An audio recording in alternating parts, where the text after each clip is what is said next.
জ্বালানি বৈশ্বিক সংকট এ নিয়ে লুকোচুরি করলে পরিস্থিতি আরও ভয়াবহ হবে বলে মন্তব্য করেছেন বিরোধী দলীয় নেতা ডাক্তার শফিকুর রহমান।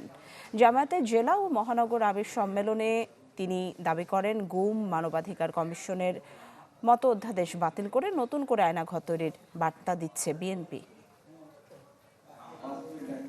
রাজধানীর মগবাজারের আল ফালাহ মিলনায়তনে জামাতের জেলা ও মহানগর আমির সম্মেলন। এর মধ্যে মানুষের রায়কে অগ্রাহ্য করে কার্যত জনগণকে অপমান করা হয়েছে।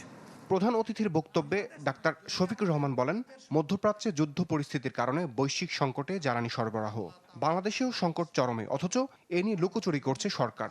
অভিযোগ করেন, ব্যাংক খাত ও গণতান্ত্রিক প্রতিষ্ঠানগুলো ধ্বংসের দ্বার প্রান্তে।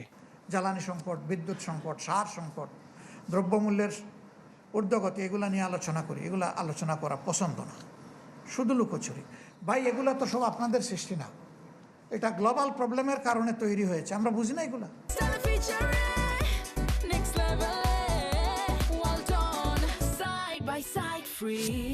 ডেমোক্রেটিক যত প্রতিষ্ঠান ছিল সব ধ্বংসের পায়তারা শুরু হয়ে গেছে।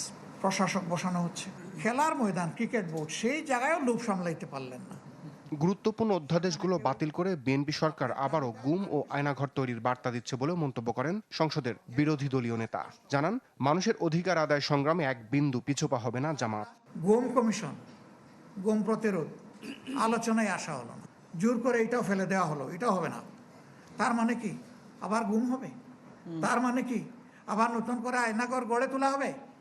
সেই বার্তাই তো দিচ্ছে এখন এই বিষয়গুলো। সবাইকে পাহারাদারের ভূমিকা পালন করতে হবে, গর্জে উঠতে হবে, আপনার আমানত আপনাকে রক্ষা করতে হবে, আমরা আপনাদের সাথে আছি। প্রধান উপদেষ্টা লন্ডন সফরে অন্তর্বর্তীকালীন সরকার নিরপেক্ষতা ধরে রাখতে পারেনি বলে মন্তব্য করেন জামাত আমির। উল্লেখ করেন, ইলেকশন ইঞ্জিনিয়ারিং এর মাধ্যমে নির্বাচনে বিএনপিকে জেতানোর স্বীকারোক্তি কিছু উপদেষ্টার বক্তব্যে স্পষ্ট। ইতিহাস হয়তো একদিন এই নির্বাচনের পোস্টমর্টম করবে, সেদিন আরো চুলচেরা অনেক জিনিস বের হয়ে আসবে। রমিজ হুসাইন, চ্যানেল 24, ঢাকা।